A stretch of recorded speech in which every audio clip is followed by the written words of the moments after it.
tous, bienvenue sur la chaîne de l'Hexamone Crypto. Nous sommes le vendredi 4 octobre 2024, il est 7h45. On va faire un point bien sûr, comme tous les jours, sur les news. On va regarder le Bitcoin et on va regarder aussi les altcoins. Allez, on s'installe confortablement et on démarre directement avec le calendrier macroéconomique. Donc cet après-midi, on aura à 14h30 le salaire horaire moyen, à 14h30 aussi la création d'emplois dans le secteur non agricole, ainsi que le taux de chômage. Important à noter, le taux de chômage. On s'attend pas à ce qu'il y ait une différence au niveau du taux de chômage cette semaine. Donc attention si jamais on a une différence et que la différence est plutôt mauvaise. Allez, on va jeter un coup d'œil aussi du côté du Fear and Greed Index. Donc là, on est de nouveau dans la peur. On est à 41. Hier, on était à 37. Donc voilà, vous avez vu comment le sentiment il a pas mal changé. Je vous avais dit, quand on était dans le vert, en général, c'est jamais bon signe. Quand on se retrouve dans la cupidité, dans le grid, malheureusement, ça, c'est en général des signaux de top. Donc plus on est dans le vert, plus on est à risque de retracement. Et encore une fois, ça n'a pas loupé. On était pas mal dans le vert. Et donc qu'est-ce qui s'est passé? On a eu un retracement qui nous emmène dans le rouge, dans la peur. Donc ça c'est plutôt bien, en tout cas pour tous ceux qui auraient voulu recharger. C'est toujours plus intéressant de recharger quand on est ici dans le rouge plutôt que dans le vert. Allez, on va voir ce qui s'est passé du côté des news.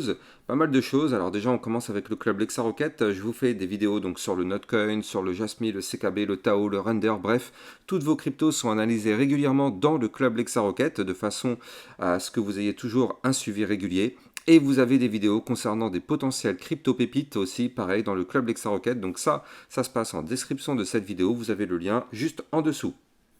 Alors, du côté des news toujours, donc on a Crypto Détente qui nous pousse que la SEC fait appel de la décision dans l'affaire Ripple, estimant qu'elle contredit des décennies de jurisprudence de la Cour suprême et législation sur les valeurs mobilières. Donc ce dossier-là n'est pas terminé, on pensait qu'on était vraiment sur la fin de l'histoire, mais au final, ça reprend, quoi, ça reprend, donc on va voir ce que ça va donner dans les prochaines semaines, donc c'est pas encore terminé tout ça. Du côté du club Lexarocket, on avait fait une vidéo aussi concernant le fantôme. Et donc hier, j'ai repris, vous le savez, avant je le faisais toutes les semaines, une vidéo concernant les crypto-monnaies de l'intelligence artificielle. Et donc là, ça y est, j'ai repris, j'avais laissé tomber ça pendant peut-être 2 mois, 3 mois, parce qu'effectivement, il y avait plus grand monde qui regardait ce type de vidéo. Et là, je vais le reprendre, ce format-là. Donc il y a dedans que des vidéos, des cryptos qui sont liés à l'intelligence artificielle, le fetch, le render et tout ça, le lay. Donc n'hésitez pas, si vous êtes intéressé par des analyses techniques que sur les cryptos IA, eh bien ma vidéo je l'ai faite hier midi, donc vous allez sur YouTube et vous allez la retrouver directement. Là, du côté des actus toujours, Crypto Détente qui nous pousse que Visa lance la Visa Tokenized Asset Platform permettant aux banques d'émettre des jetons fiduciaires sur la blockchain Ethereum. Visa deviendrait le pionnier dans l'intégration des technologies blockchain au secteur financier. Ça, c'est une excellente nouvelle pour vraiment l'adoption massive. On va voir ce que ça va donner, mais franchement, c'est une très très très bonne chose, quoi. Du côté de Goku qui nous pousse que BBVA, la deuxième banque espagnole, prévoit de lancer son propre stablecoin en 2025 en coopération avec Visa. Décidément, Visa ils sont dans tous les coups au niveau crypto. Elle se retrouve actuellement dans la phase Sandbox. Donc Sandbox, c'est la phase de test, en général, vous le savez. Avec l'objectif d'entrer dans la phase de prototype et d'exploitation réelle l'année prochaine. Donc ça, c'est pareil, c'est une très très bonne nouvelle. Du côté des vidéos formations, je rappelle aussi au passage, c'était intéressant, que toutes mes vidéos formations sont toutes gratuites et en libre accès, sur mon site internet lexamonecrypto.fr. Donc il n'y a pas besoin de payer des sommes, 500 euros, je ne sais combien. Pour accéder à mes formations, vous allez juste sur lexamonecrypto.fr, je vous ai même mis le lien. Il y a toute une catégorie vidéo formation, donc ça c'est pour avoir les vidéos. Mais il y a aussi plein d'autres catégories avec aussi que des formations textuelles, donc n'hésitez pas. Tout est gratuit pour vous former et pour préparer au mieux le prochain bull run. Le risque géopolitique pourrait conduire les investisseurs vers l'or et le Bitcoin selon JP Morgan. En effet, selon les analystes, l'augmentation du risque géopolitique pourrait amener les investisseurs à adopter une stratégie une stratégie de dépréciation favorisant l'or et le Bitcoin comme actifs refuge.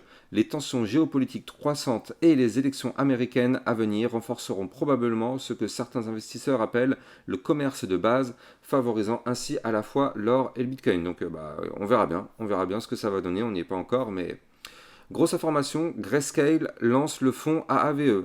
Grayscale a lancé l'AAVE Trust, offrant aux investisseurs une exposition au token d'AAVE, un acteur majeur des prêts décentralisés sur la blockchain Ethereum. Donc ça c'est pas mal.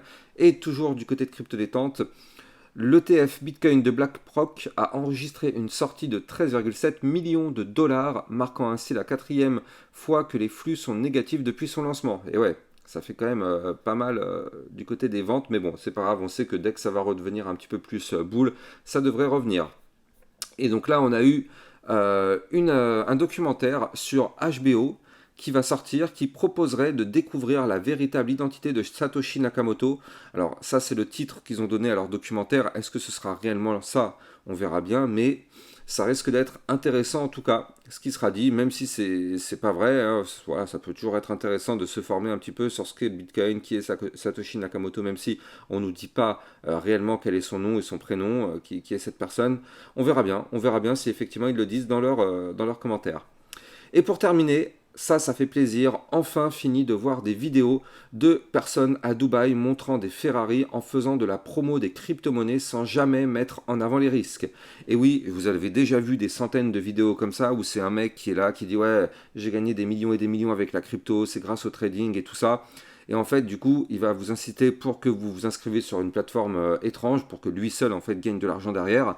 Et en fait, bah, ça, du coup, jamais les risques sont mis en avant en général dans ce type de vidéo, alors qu'en réalité, en crypto-monnaie, quand on débute, 7 trades sur 10 sont perdants. Alors quand on est plus expérimenté, c'est différent, mais quand on débute, 7 trades sur 10 sont perdants. Moi, je ne mettrai jamais, enfin, je ne dirai jamais assez de faire extrêmement attention en crypto-monnaie. C'est le meilleur moyen de perdre de l'argent quand on débute et qu'on n'est pas formé. C'est quasiment sûr que les gens perdent leur argent.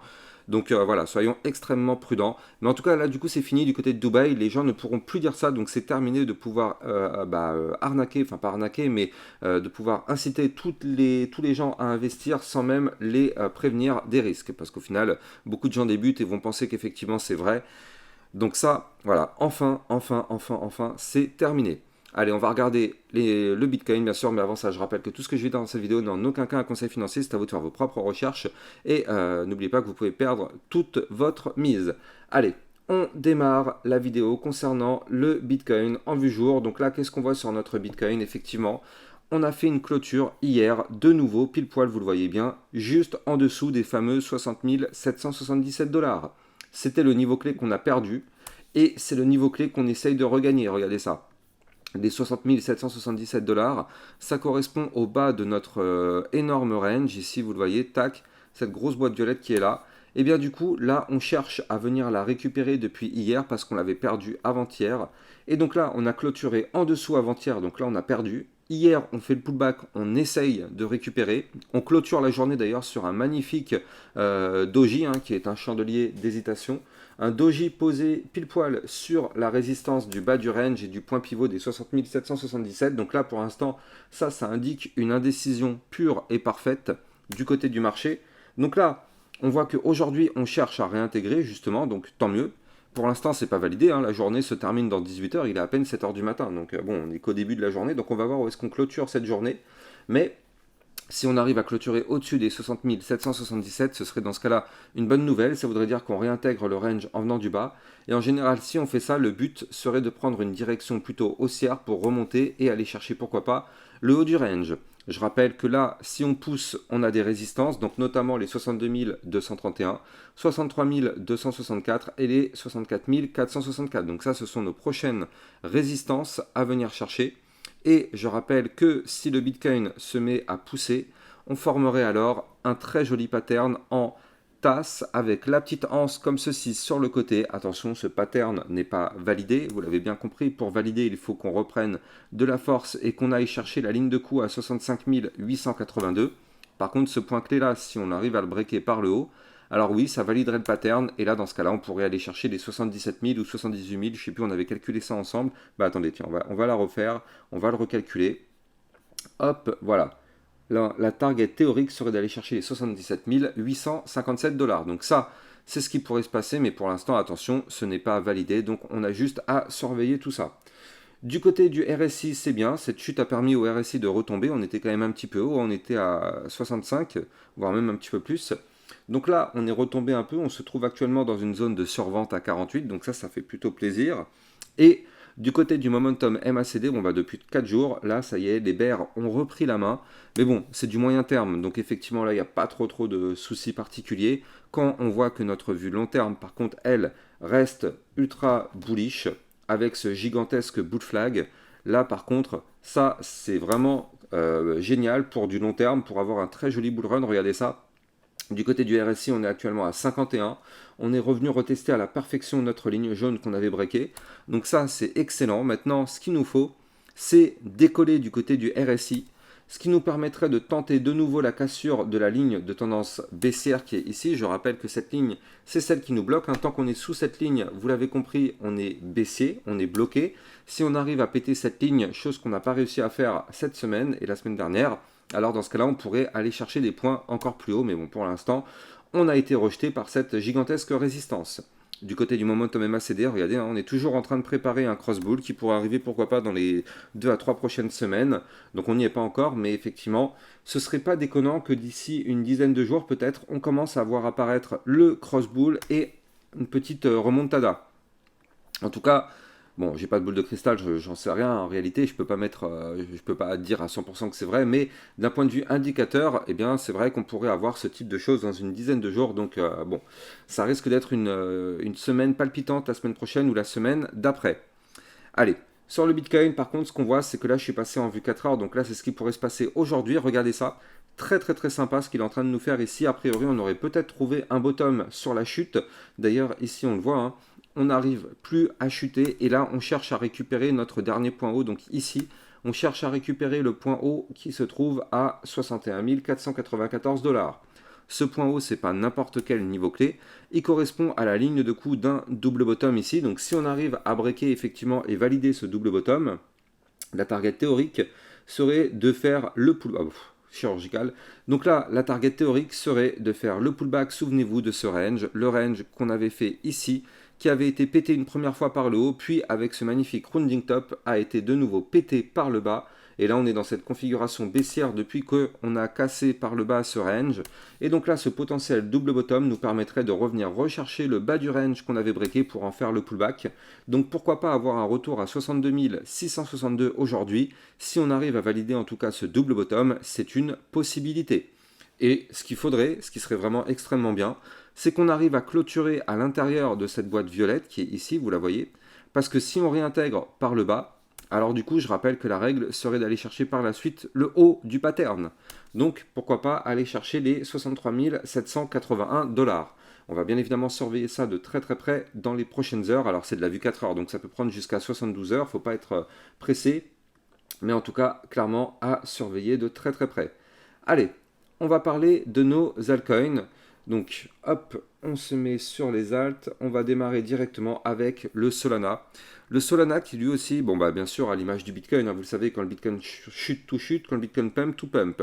Le Solana qui lui aussi est en train de commencer à reprendre de la force. Avant de rentrer dans les détails, je rappelle que vous pouvez suivre toutes mes news, toutes mes actualités, tout ce qu'il faut savoir sur l'environnement crypto en me suivant sur Twitter. Vous avez bien sûr le lien en description de cette vidéo.